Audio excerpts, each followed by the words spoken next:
opera. The 1925 one. Oh. This is the stuff of legend. Yeah. It's set at an opera house, and there's a very beautiful girl named Christine who's has a lover named Raoul. Raoul. She's an opera singer who's been taking lessons from some unseen specter. Yeah. In the opera house that is haunted, allegedly, by the Phantom. Like it's not like some unheard of thing. Yeah. Everyone knows, the Phantom lurks in the walls. It is the Phantom who's been giving secret lessons to Christine. After a little while, the Phantom feels that his services, perhaps, ought to be recompensed somehow with love. Yeah. The reason is because he's not attractive, let's say. It is a kind of King Kong beating the Beast kind of story, where he whisks her away to literally his underworld. Yeah. And there's one of the biggest shocks I've ever had watching a movie. It's the very famous unmasking scene. And you see Lon Chaney in his own makeup. Oh, Lon Chaney. And it's just terrifying. It is. And that reveal, she's basically, it's scary to be the object of affection of a monster. Yeah. It is kind of a Beauty and the Beast, King Kong type of thing, but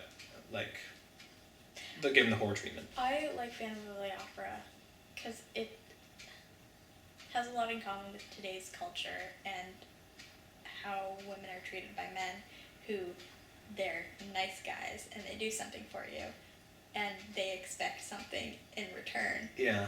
Which usually is sex or love or something like that. And I think it speaks a lot to today's kind of culture. Well, with him giving her lessons and then expecting. Yeah, it's painting a monster, but it's something psychological. Yeah. This happens anyway. Yes. Yeah. But it's I don't see him as a monster. I see him as a sort of tormented soul sad. who. It is kind of tragic, but it's also very the ending. I just watched this was just a little while ago that I rewatched this. Yeah. And the last scene is he's surrounded at the dock, and he holds his hand up like, "Oh, I've got this. Stand back, stand back." And he opens up, it's nothing. Yeah. And he just laughs and just kind of lets himself be thrown to the dock. Yeah. And then just says "fini," and that's it. Yeah. Oh, that's effective, and that could have been made, a couple years ago. It could have been people nowadays making a silent film. It has a different level of performances. Yeah. Particularly from Lon Chaney. Lon Chaney's so good. Yeah. And he's the father of the Wolfman. The Wolfman. Hello. My number 2 is Texas Chainsaw Massacre. The original one. Yes. Tell me what that's about. 1974. It is about a group of teenagers. What? In a horror movie? Crazy, I know. Breaking such ground. In Texas, who they stop at the wrong farm, and to take a wrong turn. and they encounter a family who have gone crazy. They're poor because of the southern economy at the time, and they're unemployed, and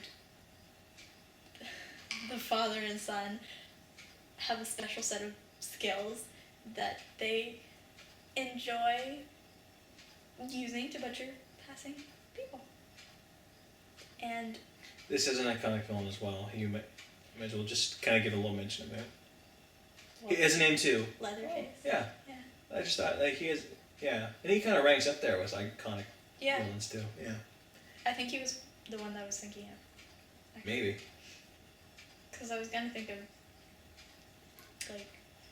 Razor, but no, it was Leatherface. The filmmaking here is kind of. I enjoy that all of the deaths are you don't really see them. No. You don't see them.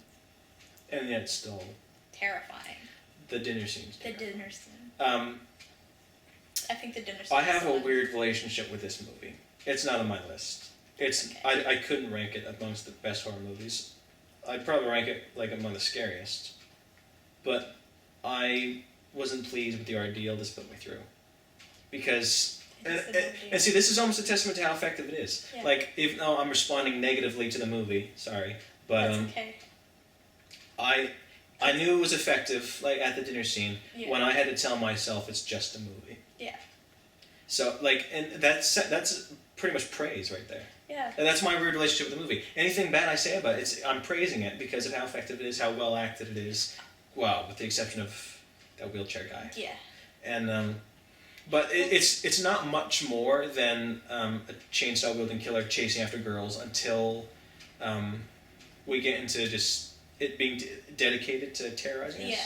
I don't think it's much more than that. No, but I like it because this could be a random backwoods family doing this. That's it comes across like it could be real.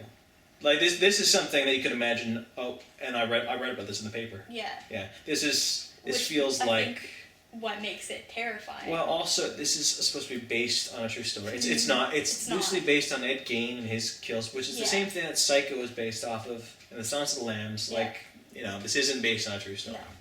But it's effective. It's too effective. Take it as take it negatively, take it positively. But which is why it's on there. I know, but I couldn't. No. I couldn't tell someone to watch this. I can't. I can't imagine why someone would want to watch this because it's just too effectively terrifying.